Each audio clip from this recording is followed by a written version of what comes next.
If police suspect that you committed a crime, they can arrest you and put you on trial. At that trial, prosecutors must prove you are guilty beyond a reasonable doubt. But if police suspect your car was involved in a crime, they can take it, sell it, and in most places, pocket the proceeds to pad their budgets. That's a video from the U.S.-based Institute for Justice, but the law applies here in Canada, too. In fact, if you look at the style of cause of these civil forfeiture lawsuits, you know, normally it's the Queen versus Ezra Levant. Well, it's actually the Queen versus a Ferrari. That's the name of the trials. It is crazy. Is it also a violation of our civil rights? Well, joining us now from Washington, D.C. with the Institute for Justice is Darpana Sheth, an attorney over there. Hey, great to see you on the show, Darpana. Tell me, when did these civil forfeiture laws come about? Have they always been the law in Canada and the United States, or are they a recent confection? Well, they've always been the law, going back to England as well.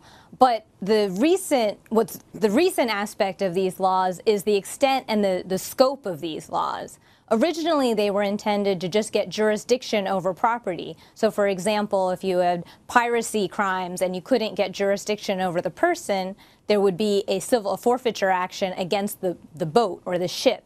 But today, especially after 1984 in the United States, with the war on drugs, civil forfeiture has taken an unprecedented level in terms of scope and size of these programs. Well, and in some of these counties, the amount of stuff seized by cops, again, with the people have not been convicted, but the stuff has been convicted. It's more than $1 billion a year in some counties. It's the lifeblood of a lot of police forces, isn't it?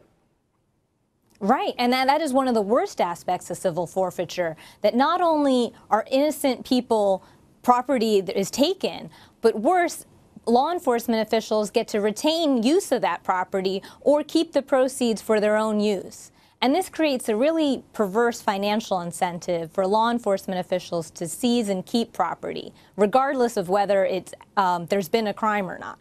You know, I remember I was touring some office space in Calgary once, and it was a room that the RCMP had been using, and they had adorned their walls with all the stuff they seized from bad guys. So illegal furs of illegally shot animals and illegal art.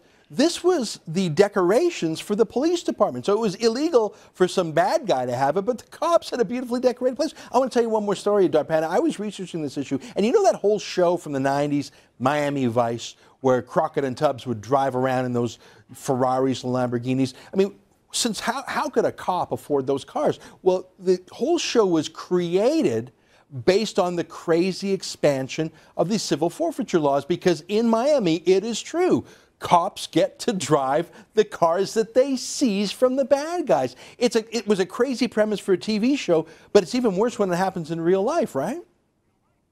Right, that's definitely true, and that is a serious problem with forfeiture abuse, because there's often a lack of accountability. Law enforcement officials don't necessarily report what they're taking in, and they get to use it at their own discretion, free from legislative oversight, and that does create a system of abuse where they use property and rather ostentatiously, I guess, like in Miami Vice. I mean, it reminds me of medieval trials where a pig would be on trial, or some other non-person would be on trial. The idea that you could put a car on trial or put a bag of money on trial. Like in Canada, there's cases of people driving with tens of thousands of dollars in their car, and I know that's weird, and for most of us it would raise an eyebrow, but for the police to simply seize it, saying you have no proof that this money is lawful, we're taking that because it looks like proceeds of crime. These are things that actually happen, and there may be a weird but lawful reason, but you don't have to convict the guy, you can convict the cash, right?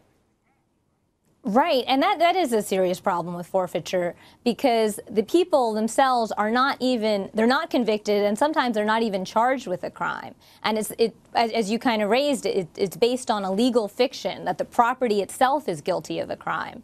But no conviction needs to happen, no charges need to be filed against the property owners. So civil forfeiture really treats property owners worse than criminals. That's a great point, and you know what?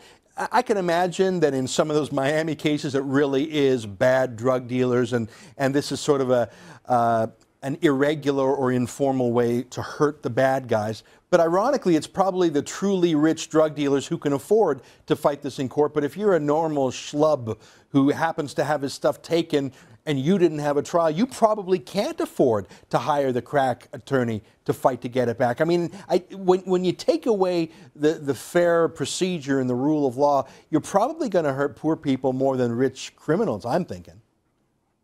That's true. I think these laws were targeted at, the big drug kingpins and criminal masterminds of organized crime. But it turns out what these laws are really harming are innocent property owners, the routine, family-run businesses. Institute for Justice has represented a number of family-run businesses that were the targets of civil forfeiture.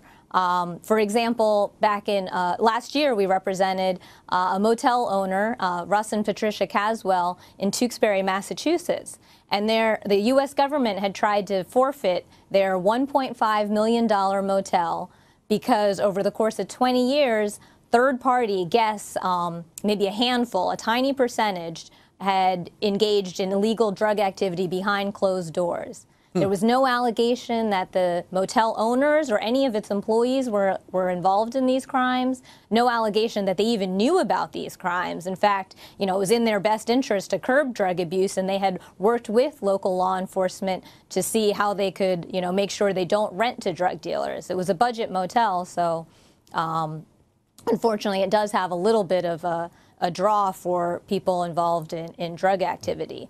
But the U.S. government tried to take it, and it took the Caswells more than 5 years to finally get their property back after a trial. And it was only because the Institute for Justice could represent them pro bono that the Caswells could afford to actually bring that case to trial. That's incredible.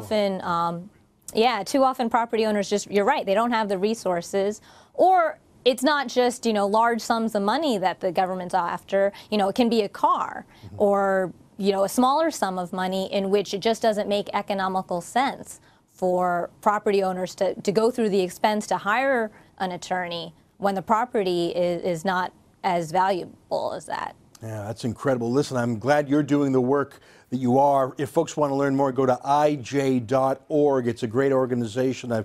We've had them on the show before, and hopefully we will again. Thanks very much for bringing your information to us.